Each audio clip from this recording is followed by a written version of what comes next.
इतिहास ना सिर्फ तारीखों और लड़ाइयों का हिसाब किताब नहीं होता। ये तो उन किरदारों की कहानी है जो वक्त का रुख ही मोड़ देते हैं। आज हम एक ऐसी ही कहानी में गोता लगाएंगे। एक सल्तनत की कहानी, एक पिता और बेटे की कहानी, और हाँ, एक शेर की कहानी। ये कहानी है मैसूर की। तो ये शब्द किसके थे? ये उस सुल्तान के थे जिसे उसके दुश्मन कहते थे एक बेचैन आत्मा। पर उसकी अपनी प्रजा ने उसे नाम दिया था शेर मैसूर। और जानते हैं, ये सिर्फ शब्द नहीं थे, ये वो सोच थी जिसने पूरे दक्षिण भारत की तकदीर लिखने की ठान ली थी। तो चलिए इस कहानी को बिल्कुल शुरुआत से समझते हैं। जरा 18वीं सदी के हिंदुस्तान की कल्पना कीजिए। एक ऐसा वक्त जब मुगल सल्तनत की पकड़ ढीली पड़ चुकी थी और पूरा मुल्क मानो बिखर रहा था। हर तरफ उथल-पुथल थी और इसी माहौल में दक्षिण में एक पुरानी रियासत थी, मैसूर। वही मैसूर जो कभी महान विजयनगर साम्राज्य का एक बड़ा हिस्सा हुआ करता था। अब देखिए, मैसूर पर कहने को तो वाडियार राजवंश का राज था, पर वो सिर्फ नाम के राजा थे। असली पावर, असली ताकत तो दो मंत्रियों के हाथ में थी, देवराज और नंजराज। और राज्य की हालत भी कुछ खास अच्छी नहीं थी। एक तरफ से मराठों के हमले और दूसरी तरफ से निजाम की साजिशें, इन सब ने मैसूर को अंदर से खोखला कर दिया था। मतलब सिंहासन कमजोर था, पर मौके हर तरफ थे। और ऐसे ही माहौल में एक सिपाही ने अपनी किस्मत आजमाने का फैसला किया। नाम था हैदर अली। सोचिए, 1722 में पैदा हुआ एक सिपाही जो पढ़ा लिखा भी नहीं था। हाँ, उसके पिता मैसूर की फौज में एक जनरल जरूर थे। 1749 में हैदर ने मंत्री नंदराज के अंडर में एक छोटे से ऑफिसर की तरह अपना करियर शुरू किया। उस वक्त भला किसे अंदाजा था कि ये मामूली सिपाही एक दिन सुल्तान बन जाएगा। लेकिन हैदर अली में एक बात थी, एक कमाल की मिलिट्री समझ और दूर की सोच। जैसे ही वो डिंडीगुल का फौजदार बना, उसने सबसे पहला काम क्या किया? फ्रांसीसियों के साथ मिलकर एक मॉडर्न हथियार खाना बना डाला, जहां तोपें और गोला बारूद बनता था। ये एक गेम चेंजिंग मूव था जिसने उसकी ताकत को रातों रात कई गुना बढ़ा दिया। उसकी यही मॉडर्न सोच उसे मैसूर की फौज का सबसे बड़ा चेहरा बनाने वाली थी। हैदर ने सिर्फ तलवार नहीं चलाई, दिमाग भी चलाया। उसने खांडेराव नाम के एक मराठा ब्राह्मण के साथ मिलकर ऐसी राजनीतिक बिसात बिछाई कि मंत्री नंजराज को बड़ी चालाकी से साइडलाइन कर दिया गया। और देखते ही देखते 1761 तक बिना एक भी कतरा खून बहाए हैदर अली मैसूर का डी फैक्टो मतलब असली शासक बन बैठा। राजा साहब, वो तो बस नाम के राजा रह गए। तो अब है हैदर के हाथ में मैसूर की कमान थी। लेकिन हिंदुस्तान के दरवाजे पर एक नई ताकत दस्तक दे रही थी, ब्रिटिश ईस्ट इंडिया कंपनी। एक तरफ कंपनी का बढ़ता लालच और दूसरी तरफ हैदर के आसमान छूते इरादे। इन दोनों का टकराना तो तय था। और ये टक्कर हुई पहली एंग्लो मैसूर वॉर में। 1767 में जब जंग शुरू हुई तो हैदर चारों तरफ से घिर चुका था। सोचिए, अंग्रेजों ने मराठों और निजाम दोनों को अपने साथ मिला लिया। मतलब उत्तर से मराठे, पूरब से निजाम और दक्षिण से खुद अंग्रेज। एक शेर और 3 शिकारी। ऐसा लग रहा था कि मैसूर की कहानी शुरू होने से पहले ही खत्म हो जाएगी। तो सवाल यही था कि क्या एक अकेला आदमी एक पूरी सल्तनत को चुनौती दे सकता है? क्या वो 3 ताकतवर दुश्मनों के इस जाल को तोड़ सकता है? इतिहास में ना ऐसे पल बहुत कम आते हैं जब सब कुछ किसी एक इंसान की काबिलियत पर टिका हो। और यहीं पर हैदर ने अपना सबसे बड़ा दांव खेला। मैदान में लड़ने से पहले उसने दिमाग की लड़ाई जीती। उसने क्या किया?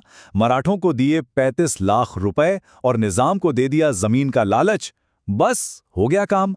अंग्रेजों का बनाया हुआ पूरा गठबंधन ताश के पत्तों की तरह बिखर गया।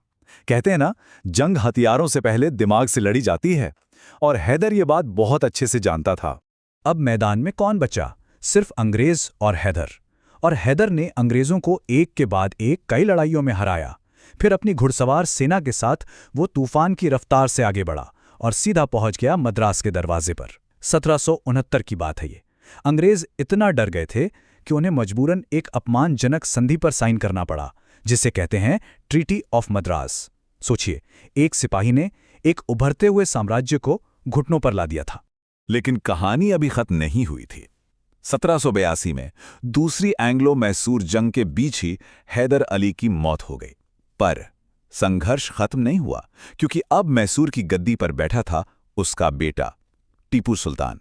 और टीपू अपने पिता से बहुत अलग था। वो पढ़ा लिखा था, एक विजनरी था और अंग्रेजों से अपने पिता से भी कई ज्यादा नफरत करता था। टीपू सिर्फ एक लड़ाका नहीं था, वो अपने वक्त से कहीं आगे की सोचता था। सोचिए जरा, उस जमाने में उसने एक मजबूत नेवी बनाने की कोशिश की। वो फ्रेंच रेवोल्यूशन से इतना इंस्पायर्ड था कि उसने अपनी राजधानी श्रीरंगपट्टनम में ट्री ऑफ लिबर्टी यानी आज़ादी का पेड़ लगाया। जमींदारी सिस्टम खत्म करके किसानों को सीधा जमीन का मालिक बनाया। वजन और नाप के नए स्टैंडर्ड्स बनाए।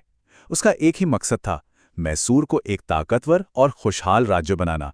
लेकिन टीपू एक बात बहुत अच्छे से समझता था। वो कहता था, मैं अंग्रेजों को जमीन पर तो खत्म कर सकता हूं, लेकिन मैं समंदर को सुखा नहीं सकता। मतलब वो जानता था कि अंग्रेजों की असली ताकत उनकी जमीनी फौज नहीं, बल्कि उनकी नेवी है, जो समंदर पर राज करती है। और यही उसकी सबसे बड़ी चुनौती थी। टीपू की यही बढ़ती ताकत और फ्रांसीसियों से उसकी दोस्ती अंग्रेजों की आंखों में बुरी तरह खटक रही थी। उनके लिए टीपू अब सबसे बड़ा खतरा बन चुका था और उन्होंने ठान लिया कि इसे किसी भी कीमत पर खत्म करना है। और यहीं से 1799 में चौथी और आखिरी एंग्लो मैसूर जंग की जमीन तैयार हुई। लेकिन इस आखिरी लड़ाई की असली वजह सालों पहले लिखी जा चुकी थी। तीसरी एंग्लो मैसूर जंग के बाद जो श्रीरंगपट्टनम की संधि हुई, उसने टीपू को अंदर तक तोड़ दिया था। सोचिए, उसे अपना आधा राज्य देना पड़ा, 3 करोड़ 30 लाख रुपए का जुर्माना भरना पड़ा, और सबसे बड़ी बात, अपने 2 छोटे छोटे बेटों को बंधक के तौर पर अंग्रेजों के हवाले करना पड़ा। ये एक बाप और एक सुल्तान दोनों के लिए एक ऐसा जख्म था जिसने बदले की आग को और भी ज्यादा भड़का दिया था। तो अब अंग्रेजों ने फैसला कर लिया था कि टीपू नाम के इस कांटे को हमेशा के लिए निकाल फेंकना है। आर्थर वेलेस्ली, जो बाद में ड्यूक ऑफ वेलिंगटन बना, उसकी लीडरशिप में एक बहुत बड़ी सेना ने टीपू की राजधानी श्रीरंगपट्टनम के किले को घेर लिया। अंग्रेज जानते थे कि हिंदुस्तान पर पूरा कब्जा करने के रास्ते में यही आखिरी और सबसे बड़ा रोड़ा है। लड़ाई कई दिनों तक चली।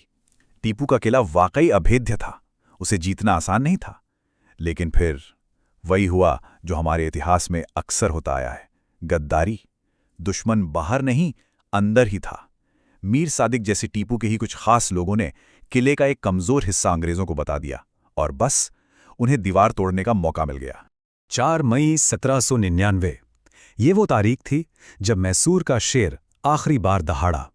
जब टीपू ने देखा कि दुश्मन किले के अंदर घुस आए हैं, तो उसने भागने या सरेंडर करने से साफ इनकार कर दिया। वो अपनी तलवार लेकर खुद उस टूटी हुई दीवार पर दुश्मनों से भिड़ने पहुंच गया और अपनी राजधानी को बचाते बचाते आखिरी सांस तक लड़ता रहा।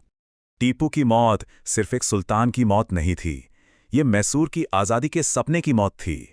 इसके साथ ही हिंदुस्तान के इतिहास का एक बहुत अहम पन्ना हमेशा हमेशा के लिए बंद हो गया। मैसूर का गिरना एक टर्निंग पॉइंट था। इसके साथ ही दक्षिण भारत में अंग्रेजों के खिलाफ जो सबसे मजबूत आवाज थी, वो हमेशा के लिए खामोश हो गई।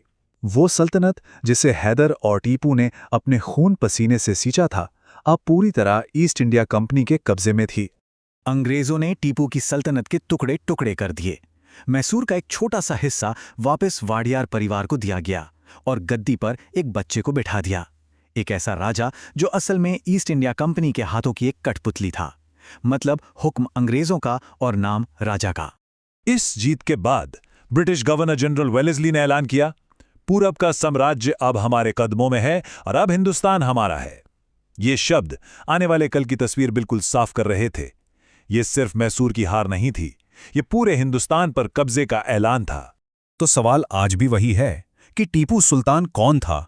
एक दूरदर्शी स्वतंत्रता सेनानी जो एक विदेशी ताकत से लड़ते हुए शहीद हो गया, या एक क्रूर राजा जो इतिहास के रास्ते में खड़ा था? इतिहास में उसे कोई हीरो कहता है तो कोई विलेन, लेकिन एक बात तो पक्की है, वो एक शेर था जिसने भेड़ की तरह लंबी जिंदगी जीने से इनकार कर दिया। उसकी विरासत क्या है, ये सवाल शायद हमेशा पूछा जाता रहेगा।